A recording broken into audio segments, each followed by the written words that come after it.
Jason, as we make our way down the home stretch here of the Cavs season, JB Bickerstaff has been tinkering a little bit with his rotations down the stretch, and I'll let you start, but I do have one major qualm with JB right now in a particular lineup.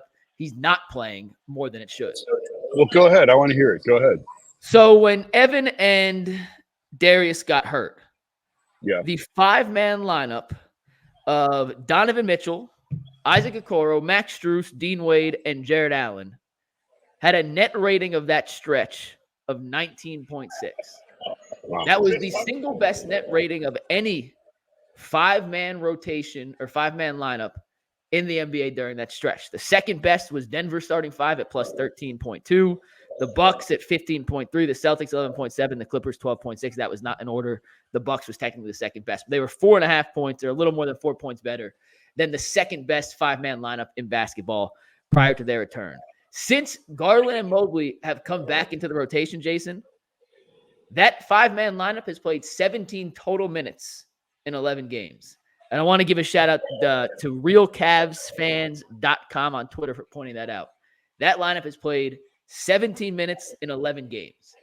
Now, I understand he's tinkering. I understand you're bringing guys in and Mobley and Garland that are going to have to play. But I have a hard time believing with the success that 5-man group had in that 20-game stretch, or it wasn't fully 20 games. It was, 14 games, whatever it was, that you can't find a way to make sure that lineup gets at least a little bit of run each game to see if it's going to click at the same magnitude it had as the starting 5 back when they didn't have Darius and Evan. So I got a little bit of an issue with JB not utilizing that lineup more unless he's planning on saving it for the postseason, which may be the case. But I want to see that 5-man group on the court more often than what is that 30 seconds a game over the last 17, the last 11. It's Donovan, it's Isaac, it's who? Strus, Wade, and Allen. Okay, yeah, because you still have some lineups. There's some lineups that don't fit well in a playoff game, But that I think you could use that in a playoff game. I do too. I don't know you're going to use it for long stretches, and I would be cautious of taking regular season success and translating it to postseason success.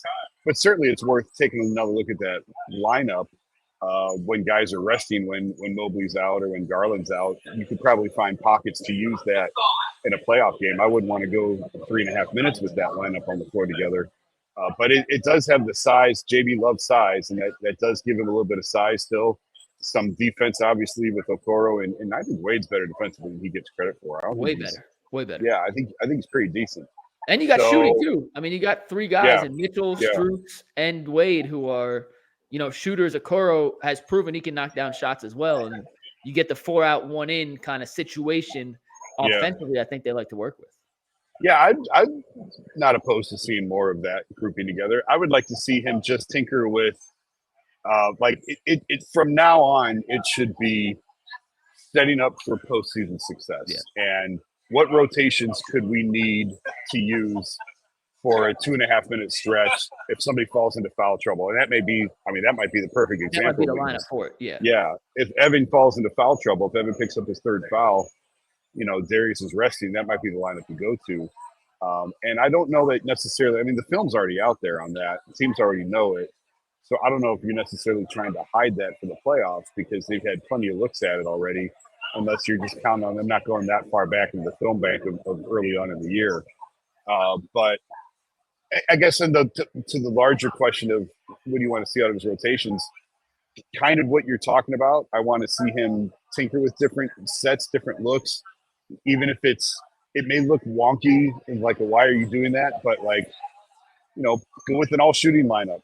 And run an ATO play with all shooters out there, and just to see what the look is like. Just to see, we talked about before the importance of the trigger man. Who are you going to put on the trigger, and what are you going to run with Sam out there, with Dean Wade out there, with Donovan out there, and can you get a good clean look at a 3 coming off an ATO? And it may be something that we don't even notice in the moment, or it may even look awkward. Like, why would you do that? Well, it's because you're setting it up to see how it would look in a postseason series. Could you run that same type of action? So I guess I'm more curious to see the little nuances like that than necessarily who's subbing in for whom at what point. I don't know if that makes sense. I hope that makes sense. Yeah, but with your lineup, I'd love to see a little bit more run on that and see if they can have the success with it now that they did earlier on in the year. I've also changed my tune in the last maybe week and a half, Jason, I think Sam Merrill needs to play, and I think he needs to be a legitimate, maybe not a 20-minute-a-guy game, but I think playing yo-yo with his minutes as a shooter and him needing the rhythm to kind of fully get the most out of him. I was on. I don't think he can necessarily play in the postseason. I'm not sure. I think he's kind of the odd man out in the rotation. But if Niang's not making shots at the clip that I think you need him to be a penciled-in part of the rotation, if Garland struggles to continue at 31.9% on catch-and-shoot threes, I think they have to force-feed minutes to Sam Merrill just to create that gravitational pull outside to open things up for Evan Mobley and Jared Allen on the inside. And I can't believe I'm saying that after 2 weeks ago coming on here and being like, I love Sam Merrill. He's, my Cavs crush, but I don't think he fits. Now I actually think they have to make a conscious effort to make sure he is in the rotation and figure out if he can play in a playoff series. And I know you won't fully know till the playoffs roll around. Yeah. But what he brings to the court, Jason, if Niang's not making shots and LeVert's playing this up and down roller coaster style of basketball, I kind of want him to force feed a few more minutes to Sam Merrill just to see what he can do in an extended role. Well, playoffs are very much matchup based. Yeah. We've seen, I go back and, Channing Frye absolutely cooked Toronto in a playoff series and then couldn't even get on the floor against the Warriors. Yeah. So it's very much who are you playing and how do they fit? So I could see moments, and really, you're going to defer to the veteran probably. You're going to defer to Niang, but if Niang's not shooting it well, if we get to the playoffs and he's not shooting it well, or we get into a series and he's not shooting it well, then yeah, I could see him falling out of the rotation. I think Dean Wade's spot is pretty secure in that rotation. I know LeVert is incredibly streaky, but I think he's secure. So right there, 7. Who am I missing? Okoro. If Okoro again, Okoro's got to make shots. If he can make shots anywhere near the clip that he's making them right now in the playoffs, I'll tell you, man, that first corner 3 is going to be big in that first playoff series. If he can knock down that first one, it could be a real game changer for him with his confidence and everything else. But if he's making shots, he's absolutely in the rotation. So there's 8. It's going to be hard. I know. It's tough. These are tough calls. I just think what he brings is irreplaceable, and he adds just a little wrinkle to the offense of something you have to move with. And like if Strus, if Strus starts making shots at a higher clip, I don't think he's necessarily as needed on the court as he is when Strus is shooting 34% from 3. Yeah. But Merrill's a weapon, and I agree. I have a hard time sitting with the weapon on my bench, knowing come playoff time, guys may not shoot the same clip they are. And I'm more and more getting towards the point where I'm like, Sam Merrill has to play. I think he could play. I think he'll play a role in the playoffs. I don't know that it's going to be 18 minutes every night. I think it'll be very much matchup based. It'll be dependent on riding hot hand, and maybe they need a bucket and they go to him and he hits the first one and he sticks with it. And I think there's going to be pockets and opportunities for him to help them in the playoffs. I don't know yet that I'm ready to declare he's one of their top 8 in the rotation. I just think JB's going to defer to LeVert and Okoro first. Now, listen, if Okoro comes out and he misses 3 or 4 straight corner threes and teams aren't guarding him, I don't care how good he is defensively. You can't play him.